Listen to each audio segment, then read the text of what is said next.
Welcome back to another episode of Pokemon Knowledge. On today's episode, I'm going to do a very different type of video. I'm actually going to talk about two cards that I've recently added positions to. And I know what you're thinking. If you're not new to this channel, you know I never talk about this stuff. And there's a strong reason why I never talk about this stuff.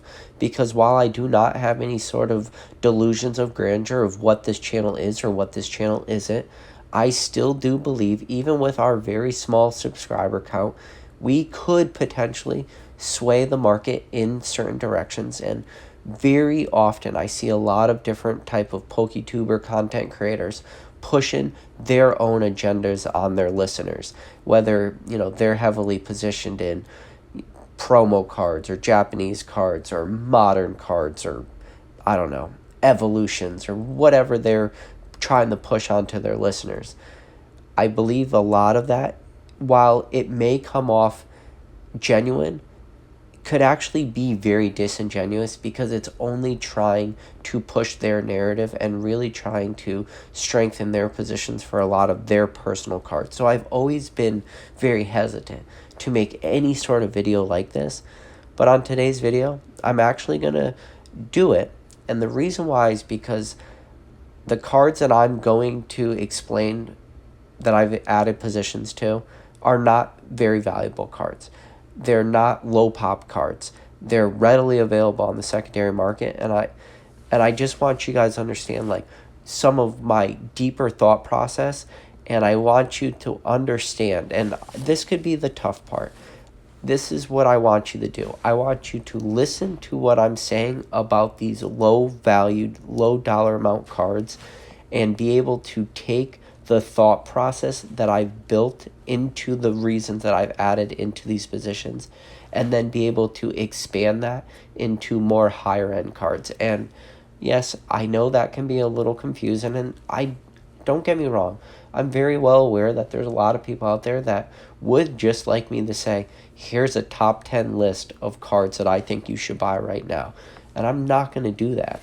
But if you listen to what I'm saying in this video and you understand why I'm doing it, even though they're going to be low value cards, you're going to get a lot out of this video. So adding a card, whether it's a raw card or a graded card, and you want to add it to your master set or your binder set or whatever you want to do, it's very different than what we're talking about in this video. What we're talking about in this video is adding positions of cards, and a position is just really a lot of a single card, and that card usually has very basic fundamentals. You believe in it as an investment for either the short term, the long term.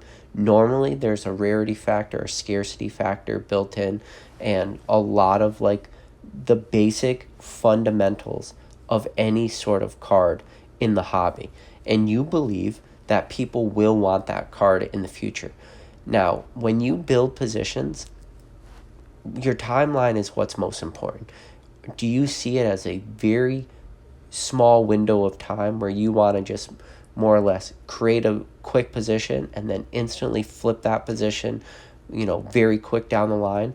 Or is it something you could add a bunch of cards to and then you're willing to sit on for many years because you think that those cards, while maybe the rarity and scarcity isn't there like to a crazy amount, you still believe in the fundamentals of what that card is. So in today's video, the two cards I'm going to talk about, while they do not have like a crazy amount of rarity and scarcity to them because they are two modern cards, the fundamentals behind those cards, in my opinion, are very strong, and I see a long-term trajectory for them and a very small initial price point, which is huge if you can get into any kind of card that you want to add a decent sized position to at the very low dollar amounts. And the two cards I chose, one of them's a common and one of them's an uncommon from very modern sets. And the reason I did that is because, again, I just want you guys to understand the thought process. And I don't want you to lose track, to get too focused on the cards being commons and uncommons, because if that's what you're focusing on, the actual cards themselves and not the message I'm trying to portray, I'm going to tell you right now, this video will get away from you and you'll lose sight of what I'm trying to do. So with that said, these are the two cards that I added positions to relatively recently. And the first card I'm going to talk about is just an uncommon. And when I tell you I'm adding to my position, I'm strictly referring to reverse hollows. I'm not referring to anything but that. And that's the Mimikyu from Cosmic Eclipse, the uncommon. And here's my thought process behind this card. Is while Cosmic Eclipse is a super modern set, this Mimikyu artwork is absolutely amazing. And it has very, very quickly become some of the most iconic Mimikyu artwork. And to own a card in reverse versus, the normal uncommon, as if you would just pull it from the pack, the big caveat is the populations of these cards. Now, don't get me wrong. Anytime you ever talk about a modern product, there is a ton of cards out there. But as we've already very quickly found out, is that Cosmic Eclipse print run might not really have been as large as a lot of people expected it to be. And there's a multitude of reasons for that. It came at the end of 2019, and then the beginning of 2020, the pandemic really started to come off. But at the same time, Pokemon switched over to Sword and Shield, and then a lot of Pokemon's focus really went on to Sword and Shield. So Cosmic Eclipse really did get the back seat. And as time goes on and, time ticks by, and if we never actually do see a reprint of Cosmic Eclipse, because right now, a reprint of Cosmic Eclipse is really up in the air. Do I personally see it happening? I don't think so right now. And the reason why is just because time is moving on and Cosmic Eclipse might just get left behind. But with that said, in the future of the hobby, in the long term of the hobby, when people talk about sets from different areas, Cosmic Eclipse will always get brought up in conversation, because it is arguably, in my personal opinion, that Cosmic Eclipse is the hands down greatest modern set we have ever experienced. And that goes for all of Sword and Shield and all of Sun and Moon. And I believe, and you could even really say better than any black and white set, Cosmic Eclipse, in my personal opinion, is one of the greatest Pokemon sets to ever be released. Okay, now with that said, the reason I'm focusing on that Mimikyu for the reverse hollow is because of, one, the iconic artwork, but number two is because it's such a large set, Cosmic Eclipse. Cosmic Eclipse has like 232 cards in it, not including any secret rares. So your chances of pulling one of these Mimikyus is actually, if you think about it, very, very low. Because when you have a set that has like 232 cards, your chances of pulling one reverse hollow that you're looking for in a booster box is almost non-existent.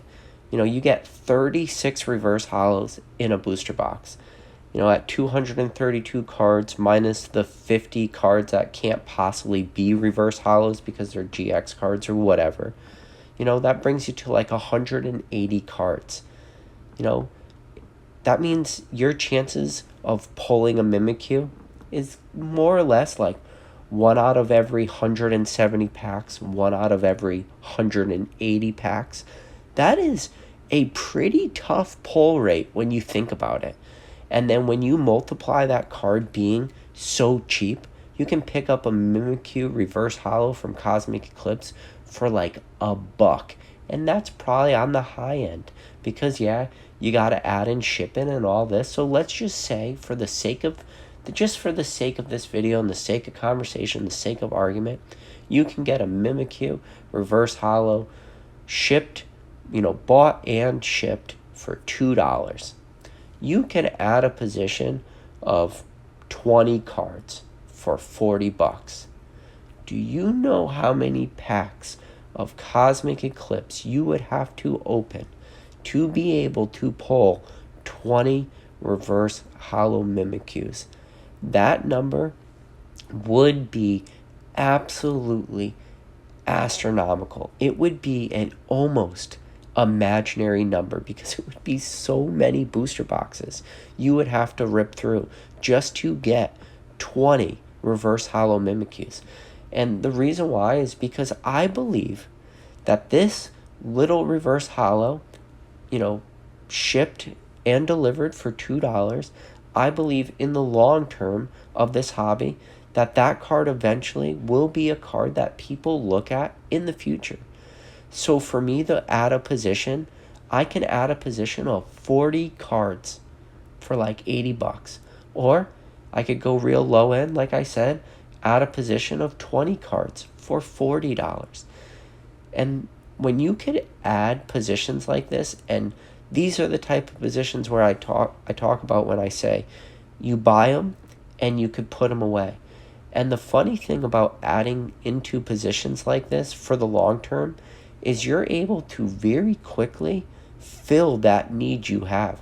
If you want to add a position of these reverse hollow Mimikyus, it will only take you like a day to search eBay, search TCG Player, search Troll and Toad. It's easy. It's something you can do super fast, super easy. And if you believe in the card, if you believe in the artwork, there could be a very decent return on your investment in the long term. If somebody were to tell me 10 years from now that a reverse hollow Mimikyu is worth $10, which would be a 5x return in 10 years, I would not say that was crazy, because when you go back and you look at some of these real iconic chase cards from sets from 10 years ago, the reverse hollows do pull in that $10 area. Now, can you make this argument for every single reverse hollow in Cosmic Eclipse? No, I don't think you can. I think you have to go after cards that are iconic, after really new emergent characters. Right now, when you think about Mimikyu, there's not like a ton of Mimikyu cards out there. But he's still a huge fan favorite. And when you really, like I said, you think about the most iconic Mimikyu artwork, the artwork with him hiding behind the tree is definitely one of the very first images that's probably going to pop into your head. So now this is where I don't want to lose you guys. What I'm trying to say is, if you take this sort of thought process and you apply it to more higher end cards, if you start using this sort of thought process where you think you've identified a card that you think people will be searching for in the future, and you could add positions for very cheap, it's definitely something you should consider doing. And another card I did it with is the Charmander, which now is a common from Burning Shadows. And Burning Shadows, the same with Cosmic Eclipse, we've seen the prices of booster boxes increase so high. Burning Shadows booster boxes are selling for like over $300 right now. Cosmic Eclipse booster boxes are selling for over $400 right now. So the packs themselves are getting very expensive. They are, Cosmic Eclipse is a strong set. Burning Shadows, it has that Charizard, which everybody wants.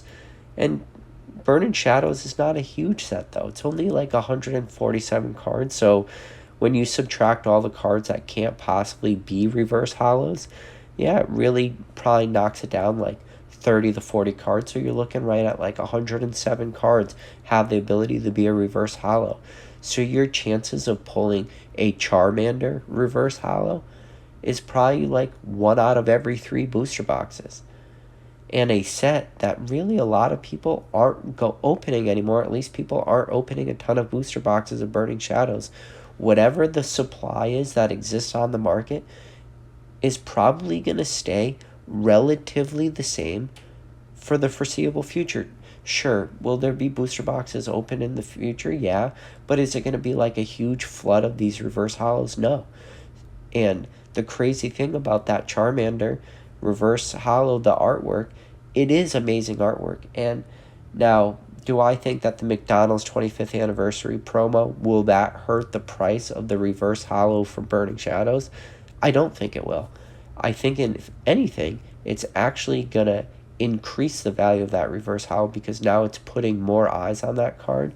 And when you think about Burning Shadows, it's a Charizard set. So when you could relate any card to the chase card of that set, which would be, the evolution line, your Charmander, your Charmeleon, and then out of those two cards, you got a Gen 1 starter, a card that people always flock to, a super iconic Pokemon in one of the best artworks for that card. When you want to talk about a card that tells a story, the way that Charmander is drawn on that card, like the sadness within its face, knowing he's a fire type Pokemon, bringing you reminiscent all the way back to like the Pokemon TV show, season 1, when Ash is trying to, keep Charmander's tail from like, burning out, like stuff like this. All that is built into this artwork. And if you don't see it, that's fine. Just because I like these cards doesn't mean you have to like them. Doesn't mean when you look at them, the story that you tell yourself about each one of these cards, can be different than mine. Maybe you don't see it. But I see this as being an iconic card going forward in the future from a set, like I said, that's not going to be opened a lot. So for me to be able to pick this card up, bought and shipped to me for less than $2, to add a position of 20 to 40 cards for me is nothing. And don't get me wrong, for everybody has their price points. What you consider a lot of money for what you consider a little bit of money is strictly on you. And again, to not lose sight of this video is all about the message. If you're so focused on the cards because I made a video talking about one common and one uncommon, again, you're going to lose sight of the video. But like I said, if you can look at the hobby as a whole and start to look at sets and start to pull out individual cards that you think have strong fundamentals, it's the best first step you can really start to do to start to move into that next level of this hobby. And that's the whole purpose of this channel. That's definitely the purpose of this video. I hope that the cards I chose, the way I made this video, I really hope that the message doesn't get lost. But hey, anyways, guys, I hope you enjoyed this video, and I do want you to understand that I do own positions in both these cards. Do I believe that that we as a channel can make a run on these cards? Maybe. Do I think that we can make such a run on these cards that we're going to destroy the market and I'm going to become, a millionaire overnight? No. That's not it at all. The reason why I picked a common and uncommon is because they are still available on the market, guys. I don't want you to think that just because they are hard to pull doesn't mean that there's not a lot on the market, because whenever it comes to a modern card, there's always a huge supply. And the caveat again for this video being that I'm only talking about the reverse hollows of these cards. But I hope you guys enjoyed this video. If somehow you made it to the part of the video and you're not subscribed, go down below, hit that subscribe button. Other than that, hit the like button. Let me know if you guys use this thought process when you're looking at cards. If you have like a very long outlook for this hobby where you're starting to acquire cards very cheap right now, with that 10-year mindset in mind. Other than that, guys, I'll catch you on the next video.